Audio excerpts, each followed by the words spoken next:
Hi, it's Dr. Weideman again, and we're going to look at problems from Chapter 6, which is where we learned about correlation and scatter plots. So let's take a look at a problem that would be similar to one you would see on your homework. Burgers are considered unhealthy because they're high in fat and calories, but are fat and calories related. The table shows the fat content and calories for several burgers. They want you to make a scatter plot. So I'm going to go ahead and open the data set up in StatCrunch. And where am I going to go? I'm going to go to Graph, and I'm going to do a scatter plot. And I should take a look again at what's along the x and what's along the y. It looks like fat's along the x and the calories is along the y. So fat here, calories, and then let's just calculate what the scatter plot looks like. So here's what it looks like. Let's take a look at our pictures here. We can certainly eliminate a couple of these. It's certainly not a negative correlation, nor is it B. So let's see, depends on where we saw that lower outlier. Let's see, it looks like it's this one right here. So let's go ahead and check that one. Hopefully that's correct. Okay, now they want the correlation coefficient for the data. So how do we do that? So we go to Stat, and we go to Summary Stats, and we go to Correlation, and select our two variables, and just compute. We've only got two this time, so 0.8974. Let's see. Do not round until the final answer, and then the nearest thousandth they want. So let's go back and look at it. So what do we have? Tens, hundreds, thousands, so 0.897. I think there's another question that follows this one, so let's keep going here. And they want you to describe the association. They suggest there's no linear. No, looks like that's a pretty strong one, isn't it? And it's a pretty strong positive.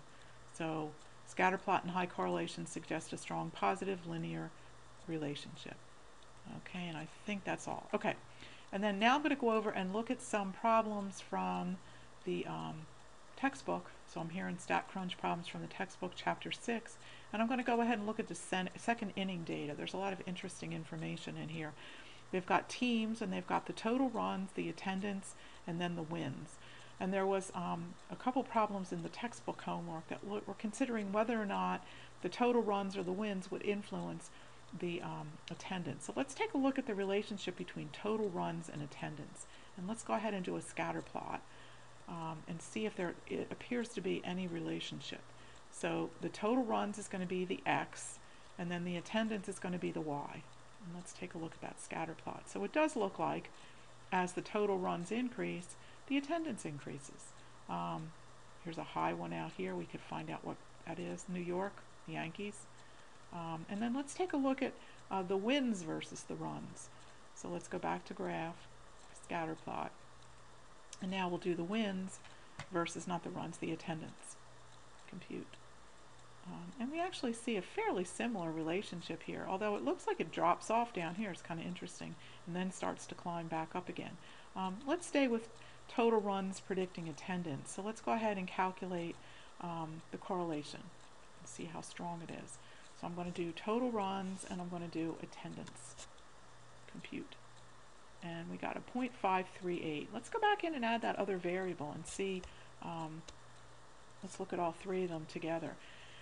So the wins and the runs are highly correlated, which you would expect, because the more runs you get, the more likely you are to win. But we were trying to use one of these variables to predict attendance. And it looks like either total runs or the wins seem to be predicting in the same region, about a 0.54, 5354, a moderate relationship. So this can help you put together your scatter plots and also how to calculate the correlation.